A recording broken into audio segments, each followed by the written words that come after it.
Hello বন্ধুরা, বেসামাল প্রেম চ্যানেলের তরফ থেকে আমি মাম্পি। আমাদের ভিডিওগুলোর নোটিফিকেশন সবার আগে পেতে হলে নিচে থাকা সাবস্ক্রাইব বাটনটি ক্লিক করে পাশে থাকা বেল আইকনটি প্রেস করে নিন। আর আমাদের ভিডিওগুলোতে লাইক, শেয়ার, কমেন্ট করতে মোটেও ভুলবেন না। ধন্যবাদ সবাইকে।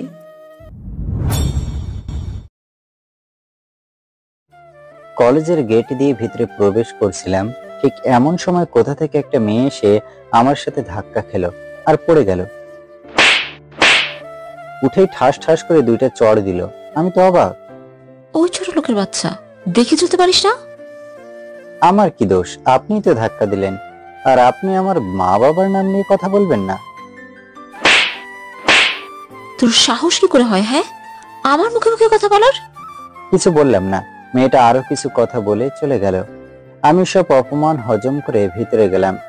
চাইলে ওকে উচিত শিক্ষা দিতে পারতাম, কিন্তু তা করলে আমি যে কাজে এসেছি তা করতে প্রবলেম হবে।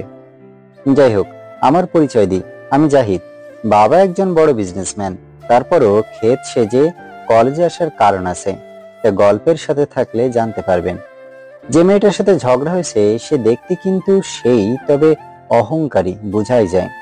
যাই হোক, এখন গল্পে আসি। এরপর কলেজে প্রবেশ করলাম। দেখি কলেজে র্যাগিং চলতেছে। সোজা ক্লাসের দিকে যাব এমন সময় কেউ ডাক দিল। দেখি কয়েকটা ছেলে, দেখে সিনিয়র মনে হয়। একটা ছেলে, ওই খ্যাত, এদিকে আয়। আমাকে বলছেন? তুই ছাড়া কি এখানে কেউ আর খ্যাত আছে? রাগ উঠলেও কিছু বললাম না। জি ভাইয়া, বলুন।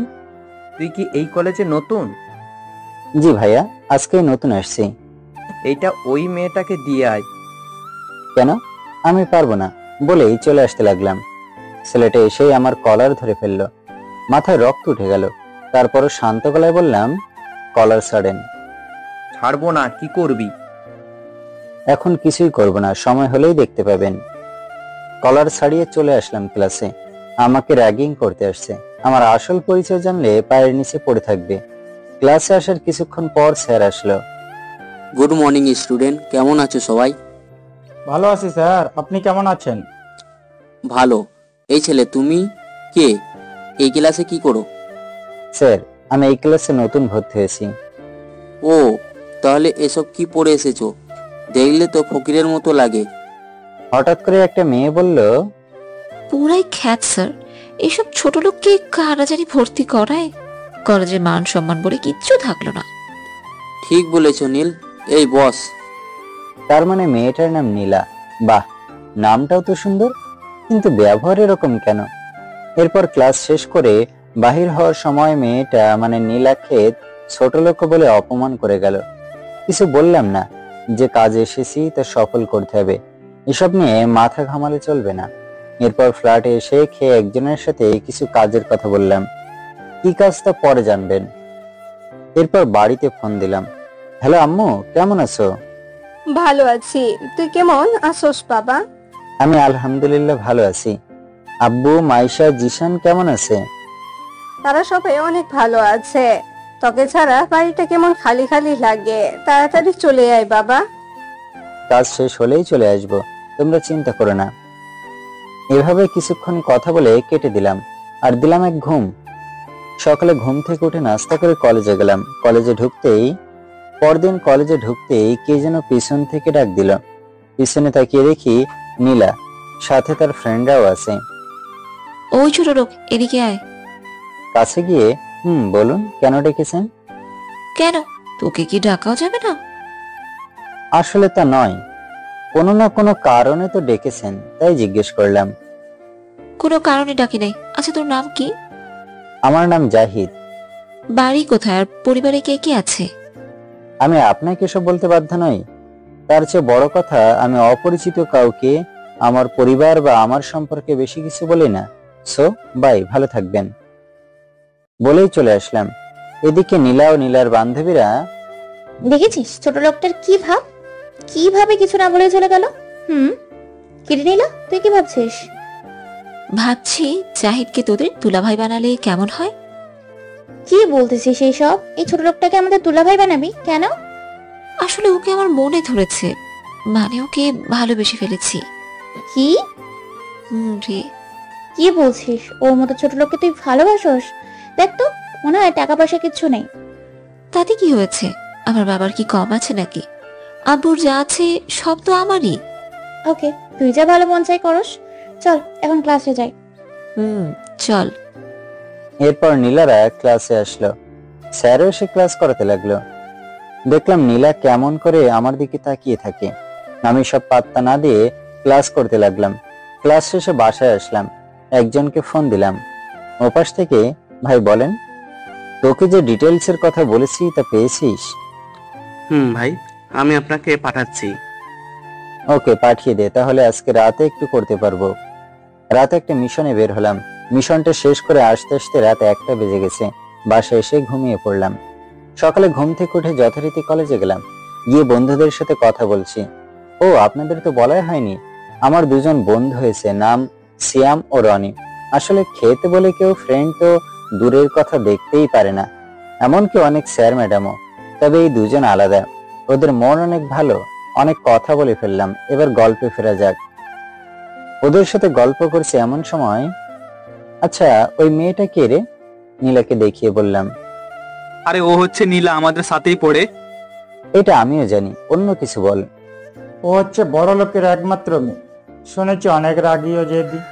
তার চেয়ে বড় কথা হলো, ও হচ্ছে এই কলেজের সব সিনিয়র জুনিয়র, এমনকি অনেক শিক্ষকেরও ক্রাশ।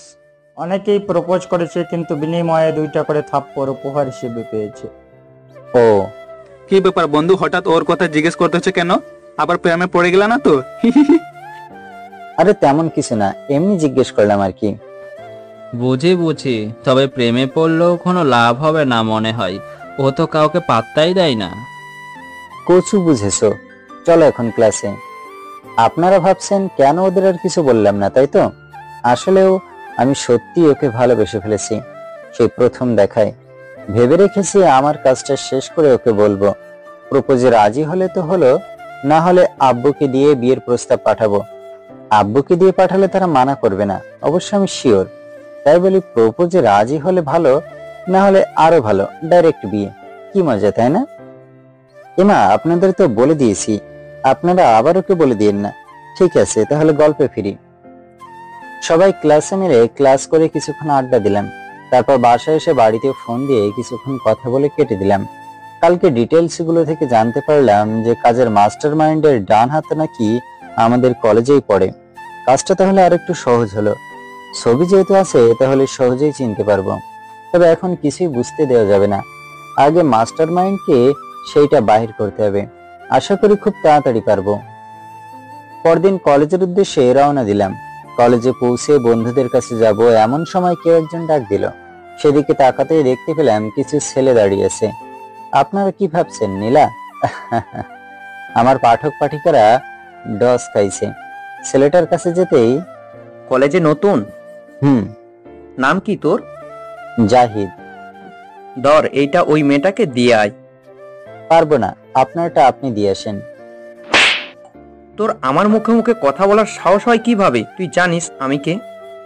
শালা, আমি কে সেইটা জানার পর তুই এখানেই প্যান্টে ভিজিয়ে ফেলবি? আসছে বড় বড় কথা বলতে। ধর, এইটা দিয়ে আসবি নাকি আরেকটা দিব? কিছু বললাম। চিঠিটা নিয়ে গিয়ে ওই মেয়েটার কাছে গেলাম, গিয়ে তাকে দিলাম। মেয়েটা চিঠিটা পড়েই, তোর সাহস হয় কি করে আমাকে লাভ লেটার তোর? বিশ্বাস করুন, এইটা আমি দিই নাই, একজন ভাইয়া বলছে আপনাকে দিতে। মিথ্যা কথা বলার আর জায়গা পাস না। একা তো দোষ করছিস, সাথে আরেকজনের দোষ দিতেছিস। কলেজের সবাই আমাদের দিকে তাকিয়ে ফ্রিতে সিনেমা দেখছে। এর মধ্যে ওই ছেলেগুলো এখানে চলে এসেছে। এসেই, কিরে সীমা, এখানে কি হয়েছে? দেখ না, ও আমাকে লাভ লেটার দেয়। কি? ওর এত বড় সাহস তোকে লাভ লেটার দেয়? আজ ওকে আমরা শেষ করেই দিব। কি, আপনি তো আমাকে বললেন ওইটা এনেকে দিতে। কি বললি? তোকে তো আজ বললেই দিল মায়ের। চাইলে আমি একাই সব কয়টাকে পিটিয়ে সোজা করে দিতে পারি, কিন্তু এইটা করলে সবার মনে সন্দেহ জাগতে পারে। আর আমার কাজটা যতটা সহজ হয়েছে তার চেয়েও বেশি কঠিন হয়ে যেতে পারে। তাই কোনো প্রতিবাদ করলাম না। মারার পর ছেলেগুলো চলে গেল, আর মেয়েটা বলে গেল, আমি জানি তোর কোনো দোষ নেই, তার উপরও কেন মারলাম জানিস? যাতে কেউ আমাকে প্রপোজ করার সাহস না পায়। আমার মাথাটা কেমন যেন ঘোরাচ্ছে। হঠাৎ করেই পড়ে গেলাম, আর কিছু মনে নেই। জ্ঞান ফিরতে দেখি আমি হাসপাতালে ভর্তি। কিভাবে আসলাম, কে আনলো, কিছুই বুঝতেছি না। একটু পর দেখলাম বন্ধুরা আসলো, তাহলে এরাই আমাকে এখানে এনেছে। কিরে, কেমন লাগছে এখন? ভালো। আমাকে এখানে কে আনছে? আমরাই আনছি, সাথে আরো একজন ছিল। তুই মাথায় আঘাত পাইছস নাই সেন্সেস হয়ে গেছ? আরেকজন কে ছিল? তোর সাথে দেখা করতে আসলে দেখবি। সরি দোস্ত, আমরা তোকে সাহায্য করতে পারলাম না। আমরা জানি তুই কিছুই করস না, শুধু শুধু তোকে মারছে। আরে ওটা কোনো ব্যাপার না। আচ্ছা ছেলেগুলোকে একটু বলবি? আসলে ছেলেটার নাম রকি, এখানকার একজন বড় নেতার ছেলে, তাই কেউ কিছু বলতে পারে না। অনেককেই বিনা দোষে মারছে। ও, আর ওই মেয়েটা হচ্ছে সীমা, বাবা এখানকার এমপি, কলেজের সবচেয়ে অহংকারী মেয়ে, রকির ফ্রেন্ড। আমার মনে হয় ওরা ইচ্ছা করে এসব করছে, আরো অনেকেরই সাথে এরকম করেছে। ও তাই নাকি? ওদের সব কয়টাকে তো আমি দেখেই নেব।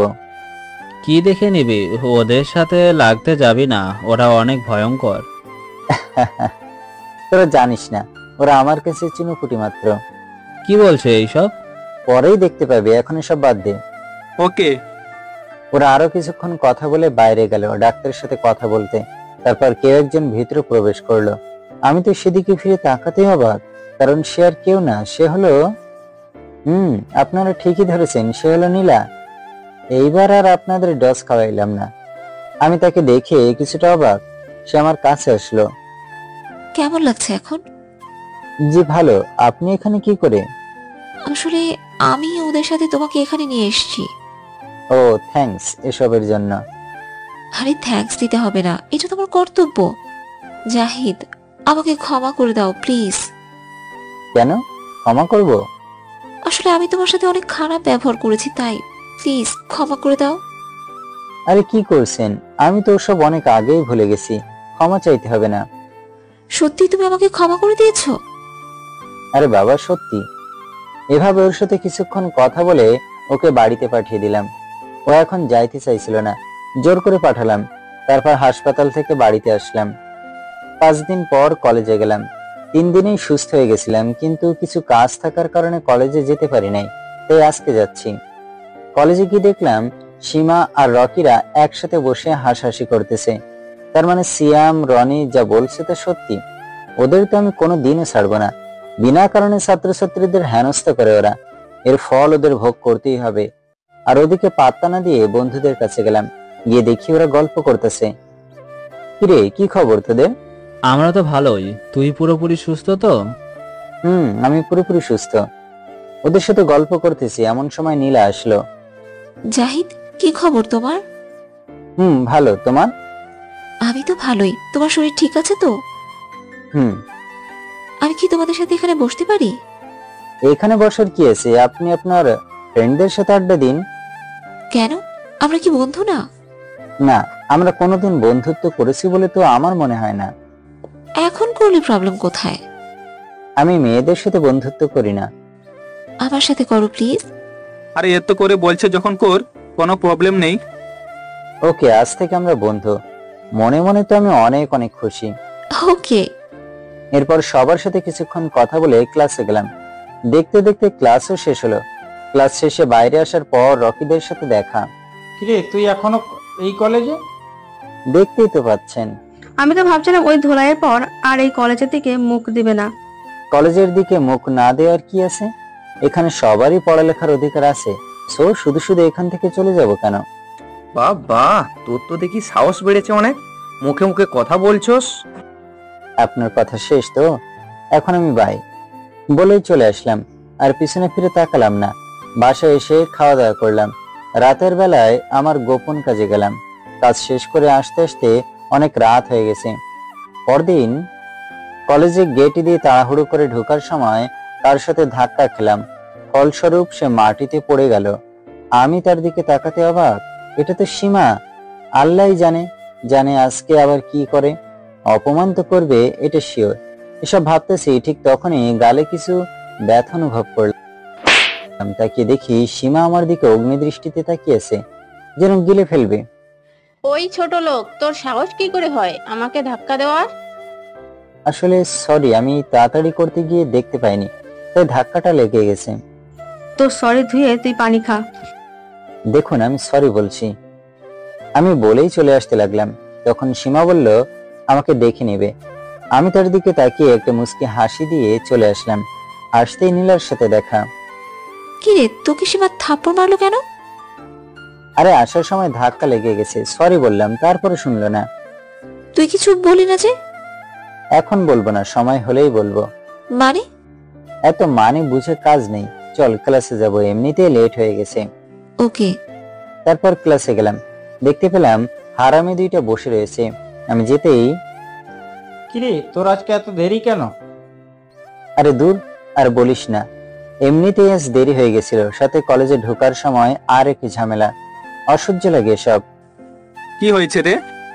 সীমার সাথে কলেজে ঢোকার সময় ধাক্কা খাইলাম, তারপরই গালের উপর দিয়ে ঝড় বয়ে গেল। ও বুঝতে পেরেছি। আমি একটা জিনিস বুঝতে পারতেছি না, ওরা তোর সাথে একটু বেশি করছে কেন? ওরাই ভালো জানে। আচ্ছা বাদ দে সব, স্যার আসছে, ক্লাস কর। ক্লাস করে বাইরে আসতে নীলার ডাক। জাহিদ, বল, কি বলবি? এখন কি বাসায় চলে যাবি? কেন রে? আসলে আমার না ভালো লাগছে না, এখন বাসায় যেতে চল না একটু ঘুরে আসি। আরে ঘুরতে যাবি তো আমার সাথে কেন, তোর বান্ধবীদের সাথে যা। আরে চল না প্লিজ, তোর সাথে যেতে মন চাইছে, চল না। আচ্ছা চল, আসলে আমারও মন চাইতেছে ঘুরতে যেতে, কিন্তু সময় পাই না। আজকে যখন পেলাম তখন আর করলাম না। আবার প্রিয় মানুষটির সাথে বলে কথা, এই সুযোগটা তো আর মিস করতে পারি না। এরপর নীলার সাথে কলেজের বাইরে আসলাম। কিভাবে যাবি? একটা রিক্সা ডাক, রিক্সায় যাব। একজন রিক্সাতে দুজন? প্রবলেম কোথায়? আসলে আগে কোনো মেয়ের সাথে রিক্সায় উঠিনি তো, তাই। ওই বেশি কথা না বলে রিক্সা ডাক। তারপর রিক্সা ডেকে দুজনে রিক্সায় উঠলাম। আমার কেমন যেন অস্বস্তি লাগছে, আগে কখনো কারোর সাথে রিক্সায় উঠিনি, তাই তো মনে হয়, তাই একটু চেপে বসছি। এই ওইদিকে চেপে বসেছো কেন? পড়ে যাবি তো। না আমি ঠিক আছি, কিছু হবে না। কোচু ঠিক আছিস, এদিকে আয়। বলেই হাত ধরে একটানে ওর কাছে নিয়ে গেল। ওর সাথে টাচ লাগাতে গায়ের মধ্যে দিয়ে যেন 1000 ভোল্টের কারেন্ট বইতে লাগলো। আবার কেমন জানি ভালো লাগা কাজ করলো, হয়তোবা কাছের মানুষটির ছোঁয়া লাগার কারণে। আমি কোনো কথা না বলে চুপ করে আছি। এমন সময় নীলা বলল, কি হলো, কোনো কথা বলিস না কেন? কি বলবো? কোনো কথা নাই বুঝি? কোনো কথাই তো খুঁজে পাচ্ছি না, কি বলবো? আচ্ছা জাহিদ, আমাকে তোর কেমন লাগে? কেমন লাগবে? ফ্রেন্ড হিসেবে ভালোই। প্রথমে যখন তোকে দেখছিলাম তখন ভেবেছিলাম তুই অনেক অহংকারী, পরে তোর সাথে মিশার পর বুঝতে পারলাম তোর মনটা অনেক ভালো। তোকে তো আমার সেই প্রথম দিনই খুব ভালো লেগেছে, তাই তো ভেবে নিয়েছি তোকে আমার জীবন সঙ্গী বানাবো মনে মনে। আগে আমি একটু অহংকারী ছিলাম, কিন্তু এখন তো ভালো হয়ে গেছি। আমি বুঝতে পেরেছি এসব অহংকার করে কোনো লাভ নেই, নিজেদেরই ক্ষতি। ভালো। তা হঠাৎ এই প্রশ্ন কেন? এমনি। তারপর দুজনে কিছুক্ষণ চুপ। হঠাৎ নীলা বলল, আচ্ছা তুই কি কাউকে ভালোবাসিস বা পছন্দ করিস? সত্যি বলতে আমি একজনকে খুব ভালোবাসি, কিন্তু এখনো তাকে সেটা বলি নাই, সময় হলে বলবো। এইটা শোনার পর নীলার হাসি মুখটা কেমন জানি কালো হয়ে গেল। ও আচ্ছা, তার পরিচয়টা কি জানতে পারি? সময় হলেই জানতে পারবি, মনে মনে হাসছি। ও। আর কোনো কথা হলো না। আমরা চলে আসলাম একটা পার্কে। তারপর রিক্সার ভাড়া মিটিয়ে দিয়ে পার্কে ঢুকলাম। সেখানে দুজনে অনেকক্ষণ ঘোরাঘুরি করলাম। পাশাপাশি আরো কিছু জায়গায় গেলাম, ফুচকা খেলাম, রেস্টুরেন্টে গিয়ে লাঞ্চ করলাম দুজনে। নীলার মনটা খারাপ ছিল কিছুটা, অনেক ঘোরাঘুরি করলাম দুজনে। বলতে গেলে দিনটা আমার কাছে স্বপ্নের মতো কাটছে। প্রিয় মানুষটার সাথে ঘুরতে কার না ভালো লাগে, আমারও লাগছে। ঘোরাঘুরি শেষে নীলাকে বিদায় দিয়ে বাসায় আসলাম। আস্তে আস্তে সন্ধ্যা হয়ে গেছে, তাই সেদিন রাতে আর খেলাম না। অনেক ক্লান্ত ছিলাম, তাই ঘুমিয়ে পড়লাম। সকালে কলেজে গেলাম। যাওয়ার পর বন্ধুদের কাছে যাইতেছি, এমন সময় কলেজের কয়েকজন বড় ভাই সামনে আসলো। তুই তো এই কলেজে নতুন, তাই না? কেন, কিছু বলবেন নাকি? না, তোর নীলার সাথে এত কথা কিসের? সেইটা কি আপনাকে বলতে হবে নাকি? তুই আর নীলার সাথে কথা বলবি না? আমি আপনার কথা শুনবো কেন? কারণ আমি নীলাকে পছন্দ করি। তাই? তা নীলা কি আপনাকে পছন্দ করে? সেটা তোকে জানতে হবে না। তা তাহলে আমিও তো আপনার কথা শুনবো না। সবাই ওই দাঁড়া, আবার কি বলবেন? তুই আমার কথা শুনবি কিনা বল। বললাম না আমি আপনার কথা শুনতে বাধ্য নই। কি বললি তুই? এমন সময় সেখানে নীলার আগমন। কি রে জাহিদ, তুই এখানে দাঁড়িয়ে এসব ছ্যাঁচড়ার সাথে কি করিস? তা ভাই আপনারা কি সত্যি ছেঁচড়া? হেসে ওদের ফিসফিস করে বললাম। ওরা সবাই চুপ করে রইল। এমন সময় ওই জাহিদ, চল ক্লাসে যাই। চল, আসি ভাইয়ারা, ভালো থাকবেন বলেই ওদের চোখ টিপ দিয়ে মুচকি হেসে চলে গেলাম। তারপর আমরা ক্লাস করে যথারীতি বাসায় চলে গেলাম। এভাবেই কেটে গেল এক সপ্তাহ। কলেজ, বন্ধুদের সাথে আড্ডা, নীলার সাথে ঘুরে বেড়ানো, পার্কে যাওয়া, রিক্সায় চড়া, লাঞ্চ করা ইত্যাদির মাধ্যমে ভালোই কাটলো এই 7টা দিন। এখন নীলাকে আরো বেশি ভালোবেসে ফেলেছি। আমার মনে হয় নীলাও আমাকে ভালোবাসে, কারণ সে আমাকে অনেক কেয়ার করে, যত্ন নেয়। আর হ্যাঁ, এখানে আমি যে কাজে এসেছি সেইটাও প্রায় শেষের দিকে। এই কাজের মাস্টার মাইন্ড কে সেটাও আমি জানতে পেরে গেছি। আর কিছু কাজ রয়েছে, তারপরেই তাদের মুখোশ সবার সামনে খুলে ফেলবো। যাই হোক, গল্পে আসি। বসে বসে ফেসবুকে বন্ধুদের সাথে চ্যাট করছি, এমন সময় নীলার ফোন। কি রে, কি করিস? এই তো একটু ফেসবুকে ঢুকলাম। তুই কি করছিস? আমি শুয়ে আছি। তা খাওয়া দাওয়া করেছিস? তুই? আমিও করেছি। আরো কিছুক্ষণ কথা বলে কেটে দিলাম। তারপর দিলাম এক ঘুম। এক ঘুমে রাত কাবার। সকালে কলেজে গেলাম, গিয়ে বন্ধুদের সাথে আড্ডা দিয়ে ক্লাসে গেলাম। ক্লাস করে নীলাকে বিদায় দিয়ে তাড়াতাড়ি কলেজের বাইরে যেতে লাগলাম। তাড়াতাড়ি যাওয়ার কারণ হলো খুব আর্জেন্ট একটা কাজ আছে। একজন লোকে ফোন দিছিল। তাড়াহুড়ো করে বেরোতে যাব, এমন সময় কারোর সাথে ধাক্কা খেলাম। তাকিয়ে দেখি একটা মেয়ে। এই, তোর সাহস কি করে হয় আমাকে ধাক্কা দেওয়ার? তুই জানিস আমি কে? আপনি যেই হন না কেন, তাতে আমার কিছু যায় আসে না। ধাক্কা খাওয়ার জন্য সরি।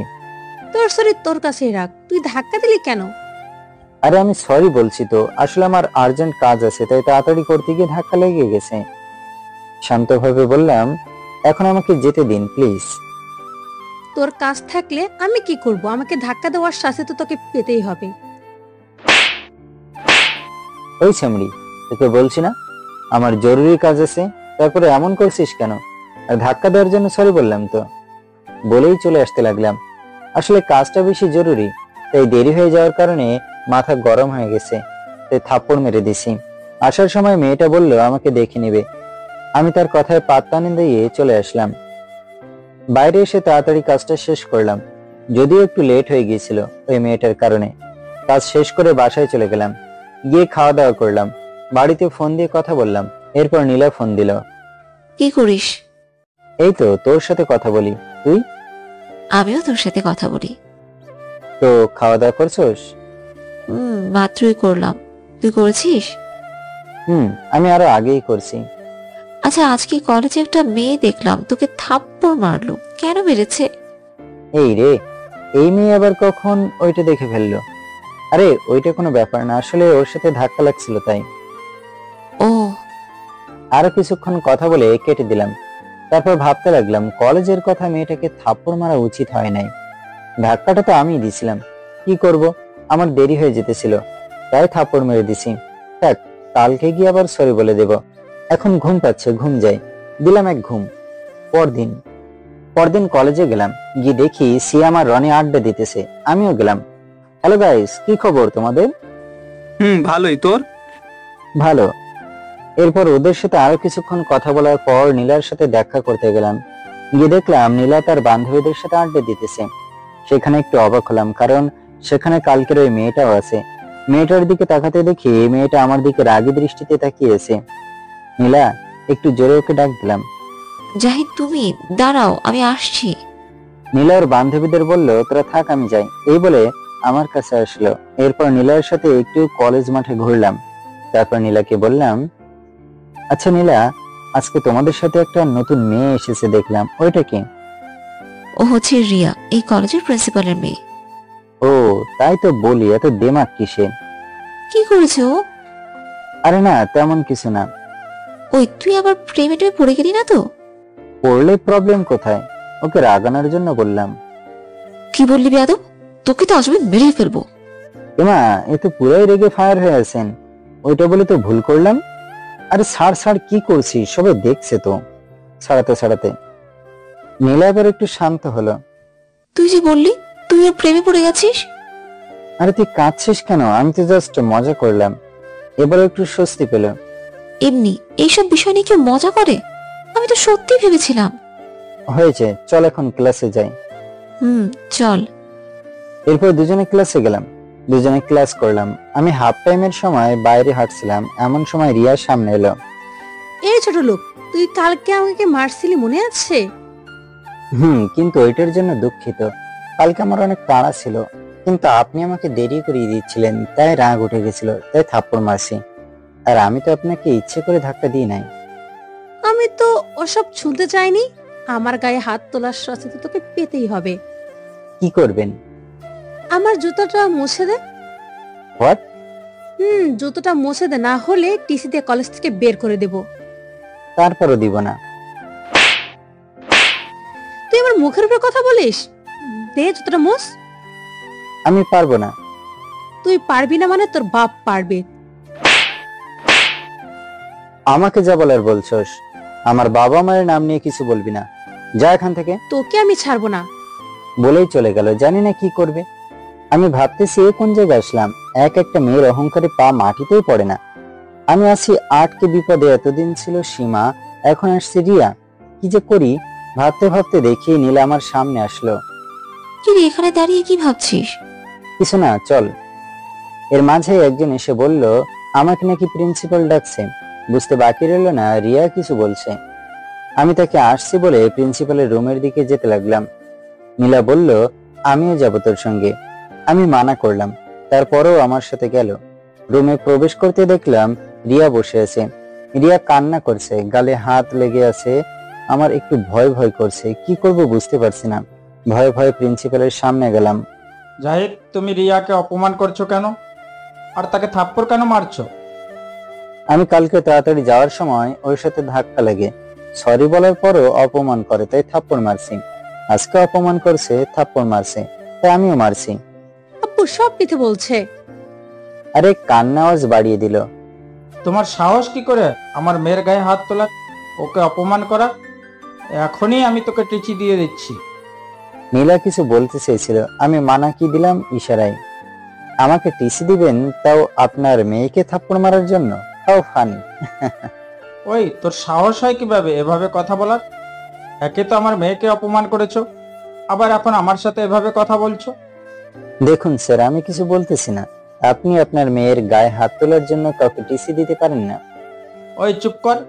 তোকে কি তোর মা বাবা শিক্ষা দেয় নাই? নাকি তোর মা বাবা তোকে নির্লজ্জের মতো এসব শিক্ষা দিয়েছে? তোর মা বাবাও মনে হয় তোর মতো। আর কিছু বলার আগেই আমি তার কলার চেপে ধরে দাঁড় করিয়ে দিলাম। আসলে আমার মা বাবা সম্পর্কে কেউ কিছু বললে আমার মাথা ঠিক থাকে না।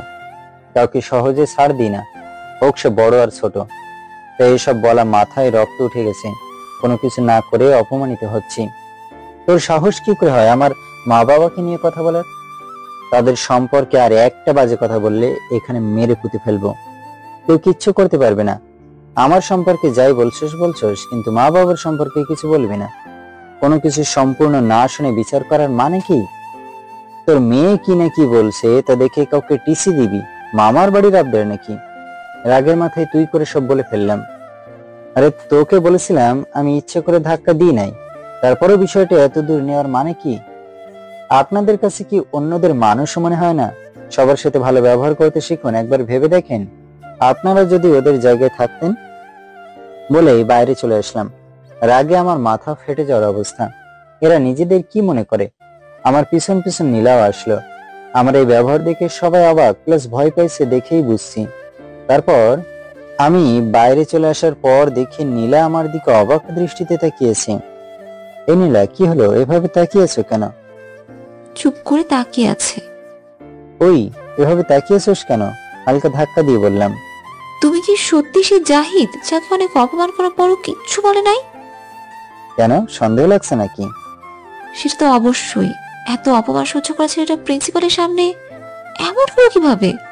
সেখানে তো উল্টো ভয় পাওয়ার কথা। কিন্তু আমার বাবা মা নিয়ে কথা বললে আমি কাউকে ছাড় দিই না। ও, তোর বাবা মাকে? তাদের পরিচয় কি? কোথায় থাকে? সময় হলেই জানতে পারবি, এখন আমি যাই। এই বলে আমি ওখান থেকে চলে আসলাম। আর নীলা মনে মনে ভাবতেছে এই জাহিদকে, কি তার পরিচয়? যখনই ওকে ওর বাবা মা পরিবার যা কিছু জিজ্ঞেস করলে এড়িয়ে যায়। কোনো না কোনো রহস্য তো অবশ্যই আছে। এদিকে প্রিন্সিপাল স্যার রিয়া এখনো ঘরের মধ্যে আছে। প্রিন্সিপাল স্যার ভাবতেছে, এই ছেলে আমার সাথে এভাবে কথা বলার সাহস তো কোনো ছাত্রের হবে না। এই ছেলের নিশ্চয়ই অন্য কোনো পরিচয় আছে। রিয়া ভাবতেছে, এই ছেলেটা কে আব্বুর সাথে এভাবে কথা বলছে? আর ও ঠিকই বলছে, আমি তো ওর সাথে প্রথম খারাপ ব্যবহার করেছি, ওর বাবা মাকে নিয়ে কথা বলেছি, তাই আমাকে থাপ্পড় মারছে। ওর সাথে এমন করা আমার একদমই ঠিক হয় নাই। কালকে ওর কাছে সরি বলতে হবে। আর এদিকে আমি বাড়িতে এসে খাবার খেয়ে দিলাম এক ঘুম। এভাবেই কেটে গেল দিনটা। পরদিন কলেজে গিয়ে আড্ডা দিতেছি, এমন সময় রিয়া ডাক দিল। জাহিদ, কি হয়েছে, তুমি আমাকে ডাকছো কেন? এদিকে একটু আসবে? তোমার সাথে আমার কথা ছিল। পারবো না, বলতে হলে এখানে বলেন। প্লিজ একটু আসো। কেন, আবার তোমার আব্বুর কাছে বলবে নাকি অন্য কোনো ধান্দা? তেমন কিছু না, প্লিজ একটু আসো, কোনো খারাপ ব্যবহার করবো না। ওকে। তারপর আমি ওদের কাছে বলে রিয়ার কাছে গেলাম। সরি।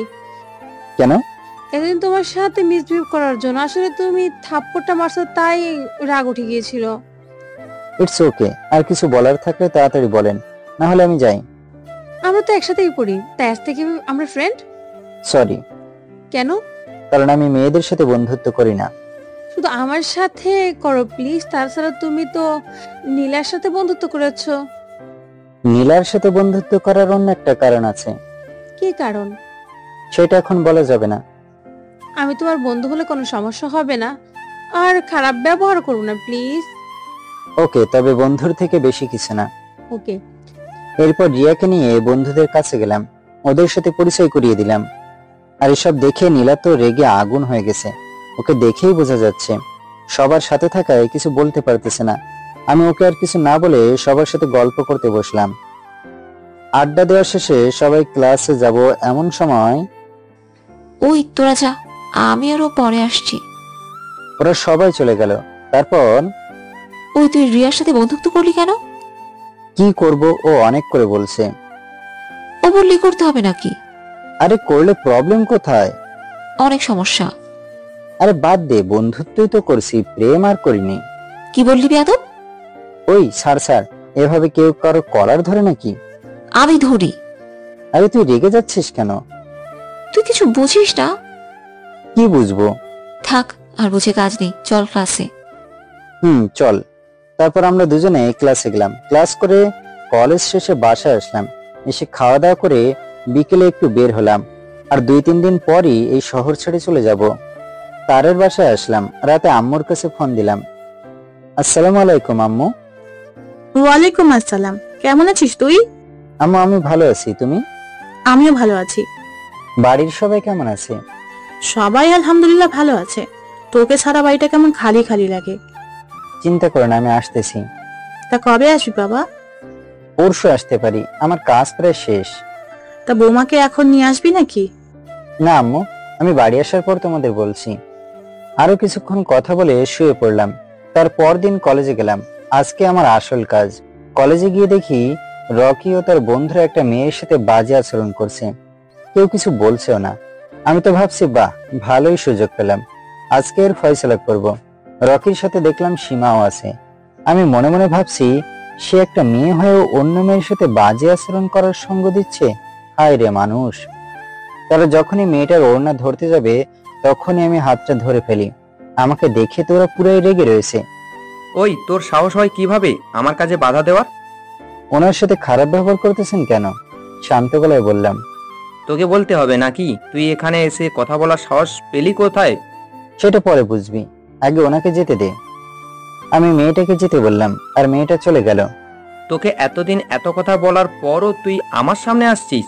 আজ তোকে আমি শেষ করে ফেলবো। সেইটা একটু পরই দেখা যাবে কে কাকে শেষ করে। কি বললি? বলে আনার কলার চেপে ধরলো। কলার ছাড়। ছাড়বো না। কি করবি তুই? কলার ছাড়, না হলে ভালো হবে না কিন্তু। তুই আবার আমার সাথে জোর গলায় কথা বলিস? শেষবারের মতো বলছি, কলার ছাড়। ছাড়বো না। তুই কি করবি? আমি ওর পেট বরাবর দিলাম এক ঘুষি। ও একটু দূরে গিয়ে পড়লো। এতক্ষণে কলেজের সবাই, এমনকি টিচাররাও মাঠে চলে এসেছে। সবাই দাঁড়িয়ে দাঁড়িয়ে এসব দেখছে আর অবাকও হচ্ছে, কারণ রকির গায়ে হাত তোলার সাহস এই কলেজের কারো নাই। রকি আমার দিকে রাগী দৃষ্টিতে তাকিয়েছে, আর আমি তার দিকে তাকিয়ে একটা মুচকি হাসি দিলাম। তারপর তার বন্ধুরা আমাকে মারতে আসছিল। আরে আরে, তোরা করছিস? ওরা সবাই থেমে যায়। তোরা আমাকে পরে মারতে আসিস, তার আগে আমি তোদের সাথে হিসাব নিকাশ করি, কারণ তোদের সাথে আমার কিছু হিসাব নিকাশ আছে। আমি রকির কাছে গেলাম, গিয়ে ওর মুখটা উপর দিকে উঠিয়ে মুখ বরাবর কয়েকটা ঘুষি দিলাম। এতে তার নাক বেয়ে রক্ত পড়তে লাগলো। তখন, ওই, তুই আমার গায়ে হাত তোলার সাহস পেয়েছিস কিভাবে? এই সাহস আমার অনেক আগে থেকে এসে। আমার বাবা জানতে পারলে তোকে পুলিশে দিবে। সারা জীবনেও জেল থেকে ছাড় পাবি না। সারা জীবন জেলে বসে মশা মারবি, শুধু মশা। ও তাই? চিন্তা করিস না, একটু সবাই এখানেই আসবে। আচ্ছা এখন বল, তোদের বসের নাম কি? কিসের বস? কে বস? মনে পড়ছে না? কিসের একটু পরেই বুঝতে পারবি। আগে একটা কাজ করি। এই বলে আমার বন্দুকটা বের করে রকি ও তার বন্ধুদের পায়ে একটা করে গুলি করে দিলাম। সব কয়টা বসে রয়েছে। এর মধ্যে সীমা অনেকটা দূরে গিয়ে দাঁড়িয়ে রয়েছে, আর সকলে আমার দিকে অবাক দৃষ্টিতে তাকিয়ে রয়েছে। বিশেষ করে নীলা ও আমার বন্ধুরা। কেউ ভয়ে কিছু বলতে পারতেছে না। কিরে, অবাক হচ্ছিস? কেন তোদের পায়ে গুলি করলাম? ওরা শুধু আমার দিকে তাকিয়েছে। কুত্তার বাচ্চা, আজকে তোকে কেউ বাঁচাতে পারবে না। তুই আমার পায়ে গুলি করেছিস। তুই জানিস না আমি কে। কুল মিস্টার রকি, কুল। শুধু আপনার পরিচয় না, আপনার পুরো গোষ্ঠীর বায়োডাটা আছে আমার কাছে। আর আপনাকে গুলি করেছি যেন আপনি পালাতে না পারেন। আমার আবার এসব দৌড়ঝাঁপ ভালো লাগে না, তাই আগেই ব্যবস্থা করে রাখলাম। একটু মুচকে হেসে বললাম। এদিকে গুলি খেয়ে ওদের অবস্থা কাহিল। ওরা সহ সবাই ভাবতেছে ছেলেটার কাছে বন্দুক আসলো কোথা থেকে। কিরে, অবাক হচ্ছিস আমার কাছে বন্দুক আসলো কোথা থেকে? সব কটা শুধু তাকিয়েছে, কিছু বলছে না। আরে সব জানতে পারবি, কিন্তু আফসোস সেটা জানার পর আর কেউ বেঁচে থাকবি না। তারপর রকির কাছে গেলাম। কিরে, বলবি তোদের বসকে? না।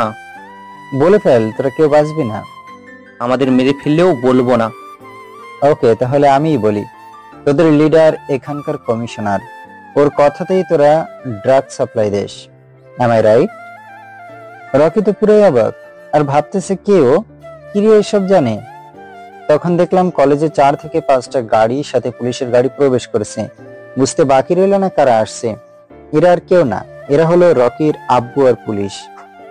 রকির আব্বু আমার কাছে এসে বলল, এই ছেলে কে তুই? তোর সাহস কি করে হয় আমার ছেলের গায়ে হাত তোলার, আবার গুলিও করিস? তোর কি জানের মায়া নেই? আরে আমার জান নিয়ে পরে ভাবিস, আগে তোর আর তোর ছেলের কথা ভাব। তুই আমাকে ভয় দেখাস? বলে আমার কলার চেপে ধরলো। আমার তো রাগ উঠে গেল। সোজা আমার কলার ছাড়িয়ে ওনার কলার ধরে নিয়ে গিয়ে সাথে সাথে ধাক্কা দিয়ে ফেলে দিলাম। পুলিশরা সহ সবাই অবাক, একটা ছেলে কিভাবে সাহস পায় এত বড় নেতার কলার ধরা। তুই আমার কলার ধরে অনেক বড় ভুল করেছিস। তখন কয়েকজন পুলিশ আমাকে ধরতে আসলো।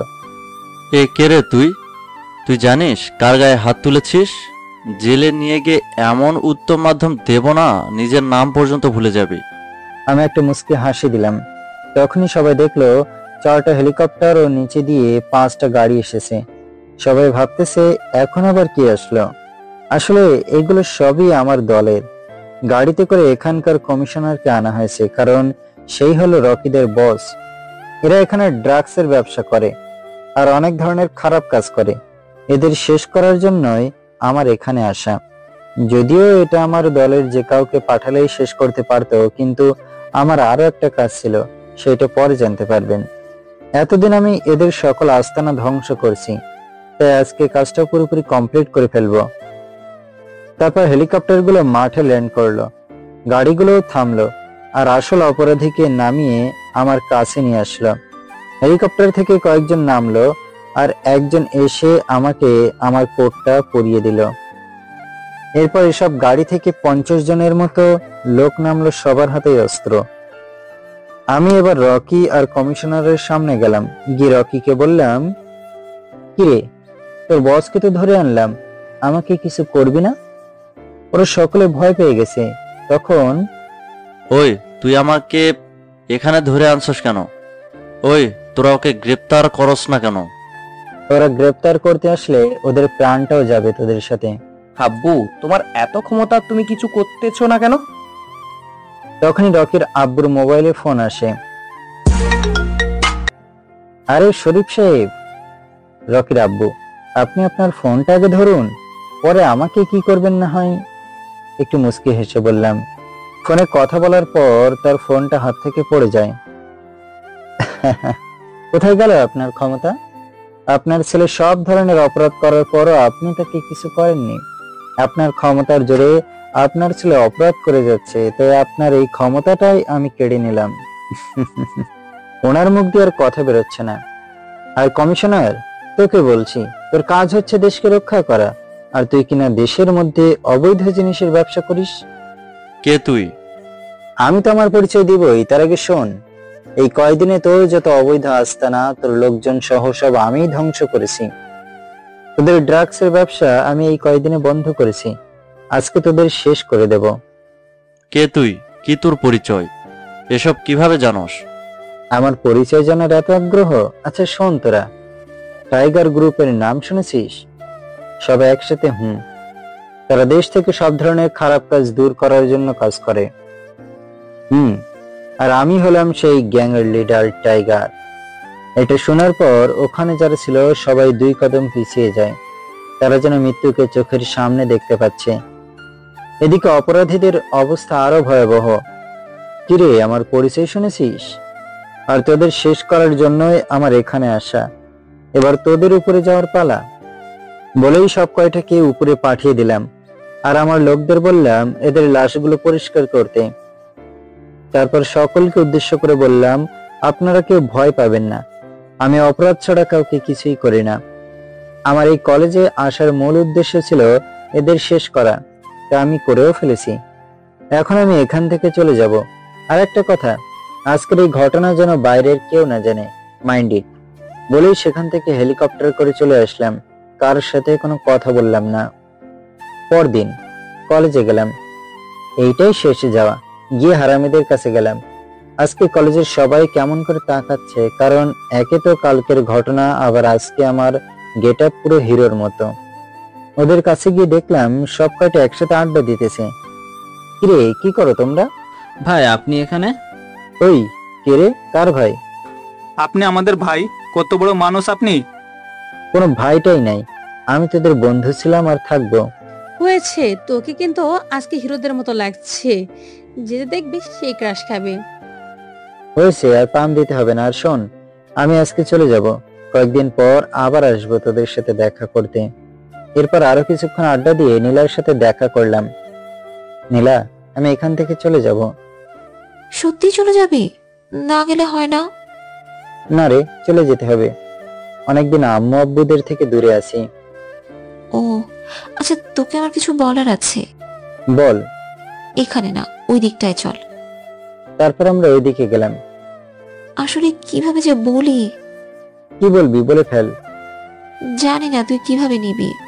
আসলে আমি তোকে ভালোবেসে ফেলেছি Zahid. I love you so much Zahid, please আমাকে ফিরিয়ে দিস না। সরি নীলা, আমি তোকে ভালোবাসতে পারবো না। কেন? আমি দেখতে অসুন্দর? তুই দেখতে অনেক সুন্দর, যে কোনো ছেলে দেখলেই তোকে পছন্দ করে ফেলবে, কিন্তু আমি তোকে শুধু বন্ধু ভেবেছি।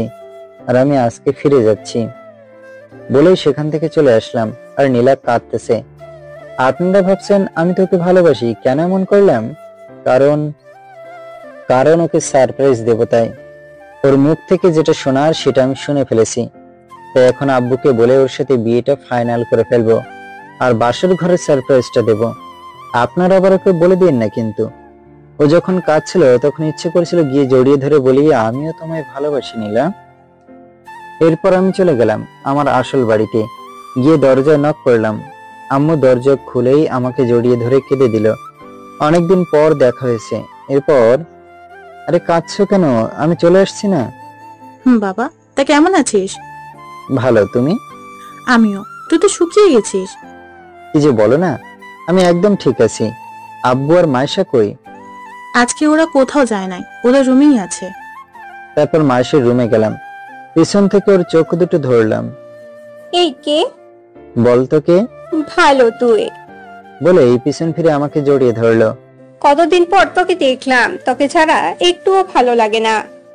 হয়েছে, এখন আমি চলে এসেছি, ধর এগুলো। থ্যাঙ্কস ভাইয়া। এরপর আব্বুর কাছে গেলাম। আব্বু কেমন আছো? ভালোই আছি, তুই কেমন আছস? ভালো। তারপর আব্বুকে নীলার সাথে বিয়ে ঠিক করার কথা বললাম। নীলার কথা আগেই বলেছি। আব্বু বলল তাড়াতাড়ি ডেট ঠিক করে ফেলবে। আপনাদের তো বলাই হয়নি, বিয়ের কথা নীলার আব্বুর সাথে আগেই বলে ফেলেছে, শুধু ডেট ফিক্সড করা বাকি। নীলা জানে না কার সাথে বিয়ে হচ্ছে। এভাবেই কিছুদিন কেটে গেল। এর সবার সাথে ফোনে কথা হলেও নীলার সাথে বলি নাই। বিয়ের ডেটও ঠিক হয়ে গেছে, তাড়াতাড়ি হবে বিয়েটা। এর মধ্যেই আমি আবার ঢাকা গেলাম কিছুদিনের জন্য। হঠাৎ রনির ফোন। কিরে কেমন আছো? ভালো, তোরা? আমরা ভালোই আছি। তুই এখন কোথায়? আমি তো ঢাকাতে আছি। কালকে? তাহলে আজকে আমাদের সাথে মিট কর, নীলা সবাইকে যেতে বলেছে। ওকে, ঠিকানা দে। তারপরও সব টেক্সট করে পাঠালো। আমি জানি নীলা কেন ডেকেছে। বিকেলে সেখানে গেলাম, দেখি সবাই আসছে। আমাকে দেখে সবাই অবাকই হয়েছে। সবার সাথে কুশল বিনিময় করলাম। তা নীলা সবাইকে কেন আসতে বলছে? এই ধর। কি এগুলো? আমার বিয়ের কার্ড। আগামী তারিখে আমার বিয়ে। কি, তুই না জাহিদকে ভালোবাসিস? ও তো আমাকে বাসে না, তাই বিয়েটা করিয়ে নিচ্ছি। তোরা সবাই আগে চলে আসবি। আমি শুধু একটু মুচকে হাসলাম। তারপর সে চলে গেল। তার নাকি কাজ আছে। জাহিদ মেয়েটি সত্যি তোকে অনেক ভালোবাসে, তোর উপর জিদ করি ও বিয়েটা করছে। আমিও তো ওকে ভালোবাসি। তাহলে এসব কি? কার্ডটা খুলেই দেখ। ও তাহলে এই ব্যাপার। নীলা জানে না, জিদের বসে কার্ডটাও খুলে দেখেনিও। এখন টিপ দিতে হবে মামা। ওকে চল। তারপর ওদের টিটি দিয়ে চলে আসলাম। এভাবেই বিয়ের তারিখ ঘনিয়ে আসলো। আজ গায়ে হলুদ। বাসায় অনেক কষ্টে ম্যানেজ করে বন্ধুদের সাথে নীলাদের বাসায় গেলাম। নীলার সাথে দেখা করলাম। ও আমার দিকে করুণ দৃষ্টিতে তাকিয়েছিল। তারপর সবাই ওর গায়ে হলুদ দিল, আমিও একটু দিলাম। যাই হোক, হবু বউ বলে কথা। হলুদের শেষে একটা পিচ্চি এসে বলল নীলা নাকি আমাকে ছাদে ডাকছে। আমি নীলার কাছে গেলাম। কিরে কেমন আছিস? খুব ভালো, তুই? দেখতেই তো পাচ্ছিস। তুই কি আমায় সত্যিই ভালোবাসিস না? কাল তোর বিয়ে, এখন এসব কথা বাদ দে। বিশ্বাস কর জাহিদ, আমি তোকে অনেক ভালোবাসি। চল না আমরা পালিয়ে যাই। এসব সম্ভব না। কাল তোর বিয়ে, তুই বিয়ে করে নে। তোর জন্য ভালো কিছু অপেক্ষা করছে। এইবারে চলে আসতে লাগলাম। আমি কিন্তু নিজেকে শেষ করে ফেলবো। আমি দাঁড়িয়ে গেলাম। যদি সত্যি কিছু করে ফেলে? তুই কি সত্যি আমাকে ভালোবাসিস? অনেক। তাহলে তুই নিজের কোনো ক্ষতি করবি না, এই তোর ভালোবাসার কসম। আর হ্যাঁ, আমি কালকে তোর বিয়েতে আসতে পারবো না, আমার একটা কাজ আছে। বাই। এরপর দেখলাম নীলা কেঁদে দিয়েছে। অনেক খারাপ লাগছে। ইচ্ছে করছে ওকে গিয়ে জড়িয়ে ধরে বলে দিই, কিন্তু এখন করব? আর মাত্র একদিন, কালকেই সব ঠিক হয়ে যাবে। তারপর সোজা বাসায় আসলাম। আমার গায়ে হলুদ হলো। পরের দিন বিয়ের দিন। রেডি হয়ে বিয়ের সবাই মিলে নীলাদের বাড়িতে গেলাম। গেটের ঝামেলা মিটিয়ে বাড়িতে প্রবেশ করলাম। তারপর বিয়েটা সম্পূর্ণ হলো। সব আয়োজন এমন ভাবে করছি যাতে নীলা বুঝতেই না পারে। ছাদে দাঁড়িয়ে আছি। জাহিদ রুমে যাস না কেন? নীলা একা একা বসে আছে। ভাই বিড়ালটা ভালো ভেবে মারিস। দেখিস আবার তোকে দেখার পরও কিন্তু পুরো ফায়ার হয়ে থাকবে। পরে দেখা যাবে বিড়াল ওকে মেরে বসে আছে। তারপর ওরা রুমের সামনে নিয়ে আসলো। ঢুকতে ভয় করছিল, জানি না আমাকে দেখার পর ও কিরকম রিয়াক্ট করবে। তারপরে 100 গ্রাম সাহস নিয়ে রুমে ঢুকলাম। শুনেছি বাসর রাতে বউ নাকি স্বামীকে সালাম করে, কিন্তু আমার বউ তো করলো না। থাক, ওর সামনে যেতেই ওরা একটা ছুরি বের করলো। দেখুন, আপনি আমাকে স্পর্শ করার চেষ্টা করবেন না। আমি একজনকে ভালোবাসি। শুধু বাবার কথায় ওর উপর রাগ করে আপনাকে বিয়ে করে ফেলেছি। আপনাকে স্বামী হিসেবে আমি মানতে পারবো না। বলতে বলতে কেঁদে দিল। মেয়েটা একটু বেশি ইমোশনাল। কিন্তু আমাকে যে স্বামী হিসেবে মানতেই হবে, না হলে জোর করে সব আদায় করব। জোর করলে ভালো হবে না। কিন্তু কি ভালো হবে না সোনা? বলে ওর হাতটা ধরে টান দিয়ে বুকের মধ্যে নিয়ে আসলাম। ও মুখ তুলে আমার দিকে তাকাতে অবাক। তুমি এখানে? আমি থাকবো না তো কে থাকবে বাবু? আমার স্বামী কোথায়? আমিই তো তোমার স্বামী। সারপ্রাইজটা কেমন লাগলো জান? খুব খারাপ। তুমি আমাকে অনেক কষ্ট দিয়েছো। তুমি আমার সাথে কথা বলবে না? সে কি, তোমাকে পাওয়ার জন্য তোমাদের কলেজ পর্যন্ত ভর্তি হলাম, আর তুমি বলছো তোমার সাথে কথা বলতে না? মানে? তোমাকে একটা পার্টিতে দেখে আমার ভালো লাগে, তাই তোমাকে পাওয়ার জন্যই আমি তোমাদের কলেজে ভর্তি হয়েছিলাম। তাহলে আমাকে কষ্ট দিলে কেন? তোমাকে পরীক্ষা করলাম আমাকে সত্যি ভালোবাসো কিনা। ও, চলো 2 রাকাত নফল নামাজ পড়ে আসি। তারপর নামাজ পড়লাম। জান, একটু আদর করো না। একদম না ফাজিল, তুমি আমাকে অনেক কষ্ট দিয়েছো, তাই আজকে তুমি আমাকে টাচও করতে পারবে না। তা তো হবে না সোনা। বলেই ওকে কোলে তুলে নিলাম, তারপর খাটে শুয়ে দিলাম। তারপর ওর ঠোঁটের দিকে এগোতে লাগলাম। আমি দেওয়ার আগেই ওই আমার ঠোঁটের সাথে ওর ঠোঁট মিলিয়ে দিল। তারপর আর জানি না, কারণ আমি এখনো বিয়ে করি নাই। আপনারা জানতে চাইলে বিয়ে করে নেন। সমাপ্ত।